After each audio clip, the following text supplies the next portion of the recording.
Isa sa pinakamagandang dumating sa buhay ko ay yung taong matatawag mong kaibigan. Kaibigan, hindi man sa personal pero ramdam mo ang pagmamahal.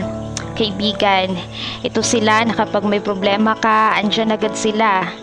Hindi na kailangang pagsabihan pa kasi ang totoong kaibigan, hindi mo pa nasasabi alam na. Wala man sa iyong harapan pero ipinaparamdam na sila ay masasandalan. Tsismisan, kulitan, tawanan, minsan pa nga ay nagiiyakan kahit sa mababaw na dahilan. Para kaming mga ewan. Pero aminin mo, hindi magiging masaya ang pagkakaibigan kapag walang ganyan. Yung tipong kahit sa mga telepono lang tayo nagkukwentuhan, ramdam natin ang bawat isa. Ramdam natin ang pagmamahal ay pinapakita.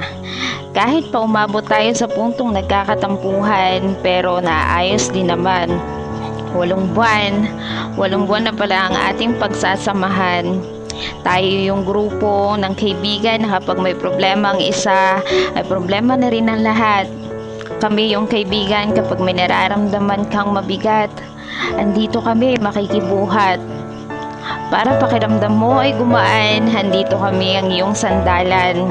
Umabot pa nga tayo sa puntong na kapag sa imo, isa sa atin ay inaapi, to the rescue agad kami. Paulit-ulit nating binabalikan ang masasayang nakaraan. Kahit sa isang app lang tayo nagkakilanlan, para tayong magkakaibigan na simula bata pa ay magkakasama na. Legendary Tres Marias. Sila yung grupong masasabi mong swerte ka kapag kasama mo sila o naging kaibigan mo sila. Sila yung kaibigang mapagkukwentuhan, personal man o kwento-kwento lang. Sila yung tipong umiiyak ka habang nagkukwento. Samantalang sila tawa pa ng tawa.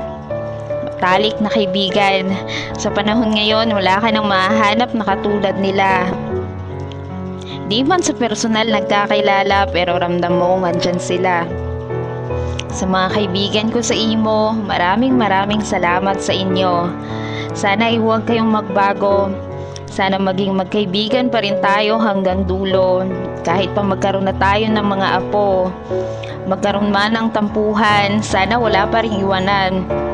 Sabay-sabay nating palawakin ang pamilyang sa imo ay binuo. Sama-sama nating ikwento sa ating mga apo ang samahap pinamalas ng legendary Tres Marias.